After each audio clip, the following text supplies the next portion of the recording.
So a part of transition that's deceptively difficult is picking a name. You'd assume that'd be probably the easiest thing in the entire process. There's nothing you actually have to physically do other than the formal recognition of it.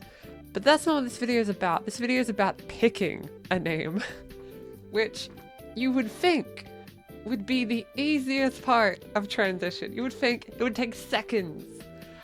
But I'm afraid to tell you that that's not how it works for most people. When someone says the phrase, "Oh, what's your name?" and you have to pick a name, in the moment, it doesn't work. There was many times I was dressed up in girls' clothes walking around and the name was asked and I didn't know what to do. So there's a lot of different angles to go about picking a name. So let's address them in this video. Hooray! Be sure to like the video because the algorithm wants me to say that. So essentially, with picking a name, we need to pick based on a couple of key things. One, how it sounds with your last name. B, how good it makes you feel. And C, whether that name sticks out or not, and whether you care if it sticks out or not. So the reason I bring up the last name first is if your name sounds a bit weird with your last name, it might raise some eyebrows, and that's fine. But if you want to avoid some complications, feel free to pick names that go well with the last name. The way to go about it usually is if you have a really short last name, try to pick a slightly longer first name. And if you have a really long last name, try to pick a slightly shorter first name. I would give an example, but that would dox me. So let's not do that, shall we? You don't have to follow this exclusively. There's a lot of people with very long names. Also, you can make your last and first name about the same amount of syllables and it'll probably be fine. But that's the general rule of thumb. And the way I learned that was not from the trans community, but from websites aimed at authors making character names. And that is going to be a common theme. You'll notice very quickly in this video. So we have covered A, making it run off the tongue with your last name. However, here comes probably the hardest part. A name that feels good for you. So chances are if you are transitioning to a different gender, you'll want to pick a name that's affirming to that gender. And that can come in many different ways. Bear in mind that there's names that are unisex, so you can use either way. And if you don't need to change your name, that's fine. Just do what you want. You know, that's the key to everything for these kind of things. I'm going to use the example of a femme-presenting name because that's the experience that resonates with my experience. We want some name that sounds girly. And there's actually a pretty easy way, in my opinion, to get your name to really seem in line with society's expectations. You don't have to do this, by the way, but if you want to, search up what names were common for girls, for example, the year you were born, because a lot of names come in and out of fashion. So usually having your name match your age is probably perceived better. If you really care about that kind of thing. I picked a name that was really popular the year I was born. I just found it worked out. It actually helps isolate your options a little bit. For some people, that can be way too many options. So if you want a short list to choose from, you can just simply grab a list of maybe top 10 or 20 names the year you were born and pick out of those and see how you feel. I think that's the easiest way. There's another common way. And that's doing the feminine or masculine equivalent of your birth name, potentially dead name. This causes some practical concerns that I'll address because in my personal experience, so I've gone by many names because I was very indecisive, but one of the ones I tried around university was the dead name but feminine. However, I ran into a really funny issue. Yeah, they're pronounced so similar that when you're in that awkward middle stage of transition, if you say a name that can be perceived as the masc or femme equivalent instead, sometimes they might hear that and be like, oh, you mean that name? And then they just use your dead name again. It's like, what was the point? So I'd recommend I personally don't recommend using the feminine or masculine equivalent of your dead name. That's just because of my own personal bias. If you want to do so, go for it.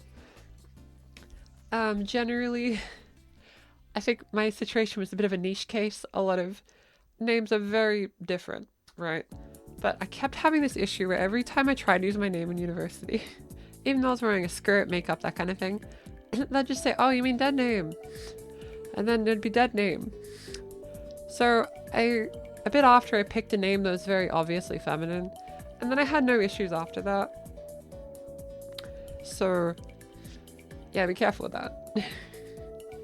Speaking of birth names though, you might have asked someone in your life, what was the name you're gonna be given if you're born a different gender? Or sex, to be specific. What gender were assigned at birth? If it was different, what would we have had?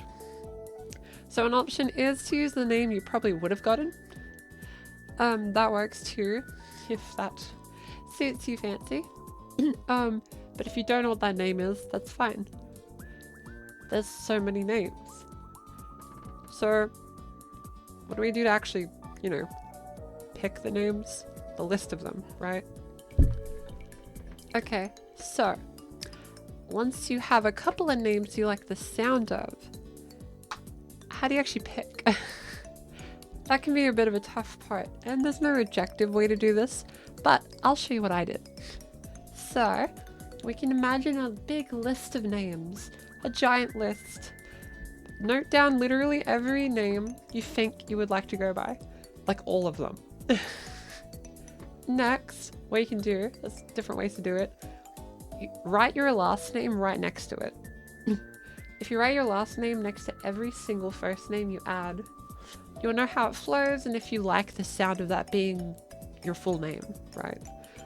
And by the way, some people change their last name, so just know that's an option too. So once you have that sorted, try seeing which one you want to try going by, and with trusted friends, try to use a certain name for a little bit. And if it doesn't feel right, change it. Grab another one. You can keep doing this until it feels right. You don't have to do any of the fancy legal processing until you're sure that's the one you want to go by. Because doing the legal process of changing a name twice would probably be pretty annoying. But do what you want to do. So, another option, voting. You can grab a bunch of names and ask a bunch of people you trust which name suits you the most, because your friends would know you pretty well. So literally just grab a stack of names, send the group chat or whatever you have just a message of all the names and go pick one, and then your friends vote. That might be a way to go about it. Now, what are some other ways people pick names? Well, of course, that would be fictional characters, and that's perfectly fine to do. You'll notice there'll be an influx of certain names.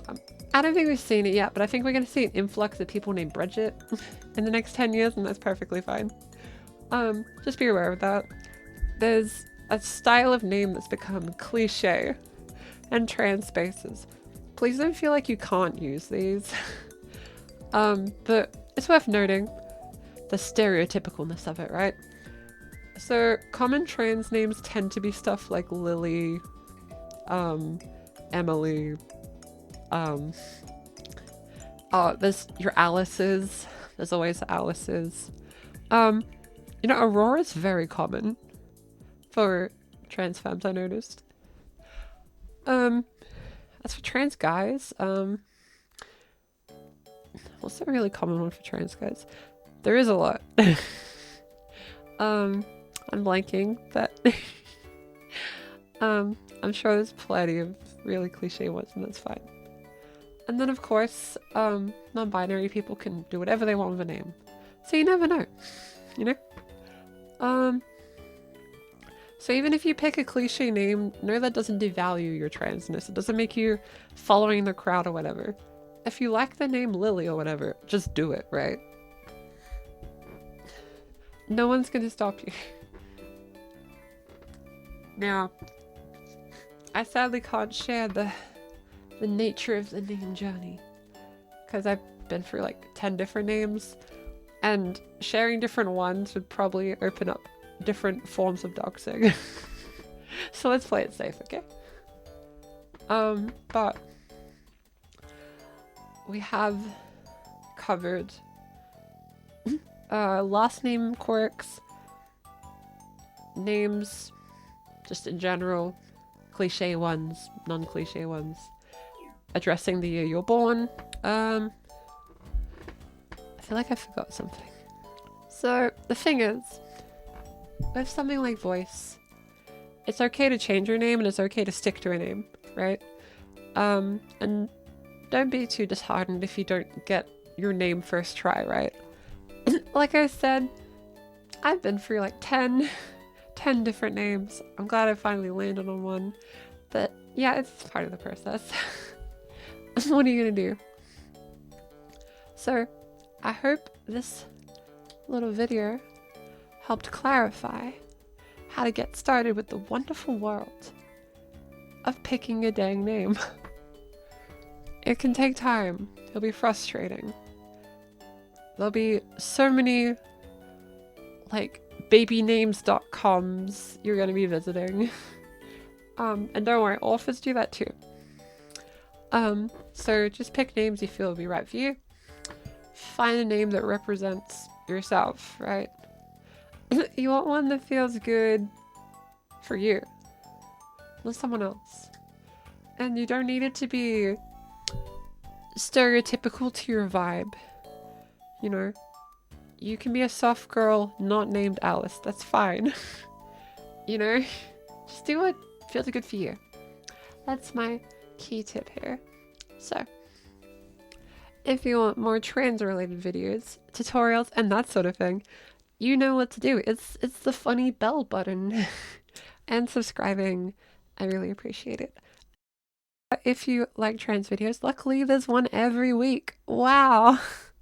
And sorry for my voice in this video. I've been sick, but I'm no longer sick, but my voice is still a bit congested. What are you gonna do? So, until next time, stay hydrated and know that you are valid. See you next week.